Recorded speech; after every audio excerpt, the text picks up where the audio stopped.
अरफा क्या कर रही हो?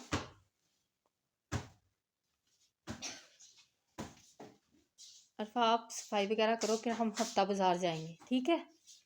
लैसे लेके आनी है, सही है? हम्म। ये जी मेरी प्यारी सी बेटी अरफा घर का काम कर रही है, मेरी हेल्प करवाती है। और ये आज जो है ना हमारा पहला व्लॉग है, ना अरफा? जनाब आज से हमने अपना चैनल का स्टार्ट किया है और हम अपनी मौज मस्तियाँ, अपनी डेली की रूटीन्स, अपने हॉबीज आप लोगों के साथ शेयर करेंगे, ठीक है ना अरफा? ऊपर करो फेस, सबको सलाम करो। ये जी मेरी प्यारी बेटी है, छोटी सी है अभी, लेकिन मेरे साथ बहुत ज़्यादा हेल्प करवाती है। बहुत ही प्यारी बेटी है ये मेरी और इस टाइम मेरी हेल्प करवा रही है। तो आज जो है ना हम लोगों ने जाना है, हमारे सिटी में हफ्ता और जुमा बाज़ार में लगता है, तो मैंने कुछ सूटों की लेनी थी, लेसें वगैरह। तो बस फिर मैं ना अब सोच रही हूँ कि मैं और अरफा हम दोनों जो हैं हम अकेले जाएंगे। और ये देखें इसने सोफे के ऊपर जो है ना रजाइयाँ वो भी कवर करके रख दी हैं सोने बच्चे ने। तो बेडशीट अब ये सेट कर रही है, तो हम दोनों प्रोग्राम बना रहे हैं, प्लान कर रहे हैं कि हम लोग जाते हैं और लेस वगैरह लेके आते हैं। आज से जनाब हमारा ये पहला व्लॉग है। आप लोग अरफा अपने चैनल के लिए कंपेन ही कर दो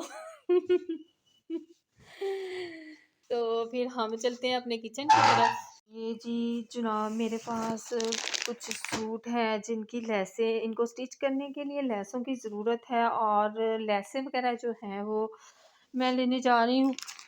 और इनकी लेसें लेके आऊँगी तो फिर इनकी शिलिंग वगैरह करके कटिंग वगैरह करूँगी। अभी कुछ घर के काम काज वगैरह रह हैं करने वाले। ये देखिए इधर हमारा काफ़ी ज़्यादा बिखेरा वगैरह पड़ा हुआ है, वॉशरूम से कपड़े निकाल के रखे हैं यहाँ पे धोने के लिए, तो इनको उठाएंगे, कुछ अपनी चीज़ें वगैरह जो है समेटेंगे और फिर हम लोग बाज़ार के लिए निकलेंगे। तो फिर बस हम लोग वहाँ जाके आपको दिखाएंगे कि हम किधर जाके ख़रीद रहे हैं लेसें वगैरह। और हमारा ये पहला व्लॉग है, तो प्लीज़ हमें ज़रूर सपोर्ट कीजिएगा। मौसम जी जनाब कुछ इस तरह से कि धूप निकली हुई है, सर्दियाँ जा रही हैं और गर्मियाँ आ रही हैं, तो बस मौसम अब चेंज होने ही वाला है। कुछ दिनों में हमें गर्मी का सामना करना पड़ेगा। जो हमारी मेहमान सर्दी है वो अब जाने वाली है और गर्मी आने वाली है। तो गर्मी का इंतज़ार तो नहीं हम कर रहे, क्योंकि गर्मी जो है वो बर्दाश्त करनी मुश्किल होती है बनिस्बत सर्दियों के। सर्दियाँ तो बंदा खुद को कवर करके, और जो गर्मियाँ हैं वो तो बस बंदे का बुरा हाल कर देने वाली होती हैं। तो ये ले व्यूवर्स, हम पहुंच गए हफ्ता बाज़ार। यहाँ पहुंचकर देखा तो रश तो काफ़ी ज़्यादा था, लेकिन समझ नहीं आ रही थी कि किधर से स्टार्ट करें। मुझे चूँकि लेसें लेनी थी तो मैं लेसों वाले स्टॉल की तरफ चली गई और मैंने देखा वहाँ काफ़ी ज़्यादा लेसें पड़ी हुई थी। तो मैं ये देख रही थी कि इनसे रेट पूछूं पहले कि इनका रेट क्या है, मार्केट रेट से कितना लेस में देते हैं, ये कुछ लेस होता भी है या सिर्फ हमारी ही वहम है कि यहाँ हमें चीज़ें जो हैं वो लेस रेट में मिल जाती है। जब मैंने इनसे रेट पूछा तो इन्होंने मुझे घुमा घुमा के अपनी जो है ना वो रेट बताना शुरू कर दिए। कभी कह रहे हैं फ़ी गज़ जो है वो 10 रुपये के हिसाब से है, और जब आप एक कमीज़ की 5 गज़ लेंगे तो वो जनाब होगी 70 रुपये की लेस। मतलब 5 गज़ ही है एक कमीज़ में जो वो लगाई जाती है लेस, तो वो 70 रुपये की हो गई। चलें फिर मैंने भी सोच लिया कि जब लेनी ही है तो फिर ले लेते हैं, नखरे किस बात के। तो फिर मैंने ना वो लेस ले ली और दूसरे स्टॉल की तरफ आई। यहाँ पे कपड़ा वगैरह काफ़ी पड़ा हुआ था और जो कपड़े का रेट था वो मुझे कुछ समझ में नहीं आया, बहुत ही ज़्यादा हाई प्राइस का मुझे लग रहा था। अब जो कपड़े की असल कंडीशन है, जो क्वालिटी है, वो तो शिलिंग के बाद ही पता चलती है, पहले तो उसको कोड किया होता है तो पता ही नहीं चलता।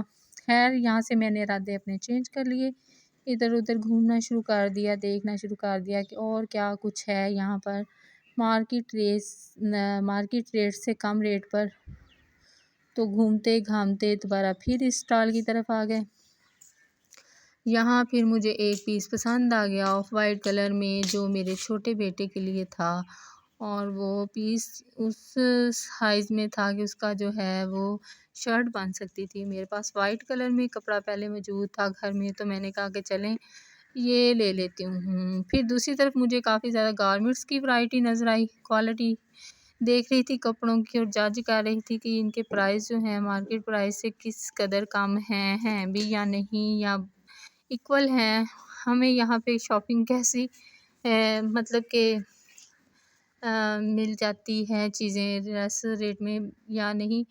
तो काफ़ी ज़्यादा कलर वगैरह तो अच्छे थे, रेडीमेड बच्चों के थे ये सूट वगैरह, लेकिन इनका जो स्टफ़ था ना वो इतना लो क्वालिटी था। फिर मैंने ना खामोशी इख्तियार की, मैंने कहा नहीं यहाँ पर। फिर मैंने जनाब देखते दुखते घूमते घामते यहाँ पर मेरी बेटी को जो कैचर्स वगैरह थे वो देखना थे, तो मैं यहाँ पे कैचर देख रही थी। और कैचर जो थे वो इतने कोई ख़ास नहीं थे, लेकिन अब जो रेट हैं, रेट ख़ास और आम की बात नहीं थी, वही कैचर थे जो मार्केट में सेल होते हैं और वही प्राइस थे। तो फिर मैंने जो है वैसे भी घर में काफ़ी ज़्यादा रखे हुए थे, तो वहाँ से फिर हम लोग मार्केट आ गए, बाज़ार बुक शॉप पे हैं हम इस टाइम। और बुक शॉप पे जो है वो बच्चों के कोर्सेज़ वगैरह लेने थे हमने। और मैं देख रही थी कि ये हमें यहाँ पे हमें इतना टाइम लगा, इतना हम लोगों ने वेट किया, क्योंकि वो बुक्स वगैरह निकालते निकालते और उनका वो बिल वगैरह बनाते बनाते काफ़ी ज़्यादा टाइम लग गया। तकरीबन आधा घंटा हमें यहाँ पे खड़े होकर अपनी चीज़ें वगैरह मतलब बुक्स वगैरह लेने में लग गया। बुक शॉप से फिर हम बैग शॉप पे आए, बैग शॉप पे हमने बैग्स काफ़ी देखे, बहुत प्यारे प्यारे बैग थे। मुझे तो तकरीबन सभी पसंद थे, लेकिन मेरी बेटी को बस एक ही बात थी, वो बार बार मुझे ये कहे जा रही थी कि मुझे पिंक कलर में चाहिए बैग। ये रेड था, ये भी प्यारा था, इसके बाद शॉकिंग पिंक कलर में था ये, तो इसकी डिज़ाइनिंग मुझे कोई ख़ास नहीं लगी। लेकिन मेरी बेटी ने बस एक ही चीज़, एक ही बात पकड़ी हुई थी कि मुझे पिंक कलर में बैग चाहिए। फिर करते कराते देखते दिखाते हमें पिंक कलर में बैग जो है वो सिलेक्ट ही करना पड़ा। लेकिन पिंक कलर में जो है वो मुझे इसलिए नहीं पसंद कि बच्चे अक्सर पेंसिलिंग वगैरह कर देते हैं बैग के ऊपर, तो वो फिर वॉश वगैरह नहीं होते बैग इतने अच्छे से। यहाँ इसी शॉप पे जो है एक रैंक था जिसमें हैंड बैग्स वगैरह और क्लच वगैरह थे रखे हुए, तो मुझे ये बहुत अच्छे लगे। लेकिन इनके रेट जो है वो आसमानों से बातें कर रहे थे, तो मैंने कहा ये मैंने नहीं लेने। फिर मैं अंदर मार्केट की तरफ एक शॉप पे आई, तो वहाँ पे मैंने ये उनसे भी ज़्यादा अच्छे और मुनासिब रेट में जो हैं वो हैंड बैग्स देखे। मुझे सभी इतने अच्छे लग रहे थे और दिल कर रहा था इनमें से 4-5 तो मैं ले ही लूँ, लेकिन क्या करें कि इतने की हमें ज़रूरत नहीं थी। मैं तो कभी कभी इनको यूज़ करती हूँ, वैसे मुझे क्लच वगैरह अच्छे लगते हैं लेने में। और यहाँ पे मुझे कोई पाउच, मोबाइल पाउच वगैरह जो है उनकी ज़रूरत पड़ती है। अक्सर मोबाइल हमने हैंड में ही पकड़े हुए होते हैं, हमारे जो क्लच हैं वो दूसरी चीज़ें से भरे हुए होते हैं। तो फिर मैंने जो है इनके रेट्स वगैरह पता किए, तो ये मुझे बहुत अच्छा लगा था, लेकिन मैंने फिर ये परचेज़ तो नहीं किया और हम फिर घर आ गए।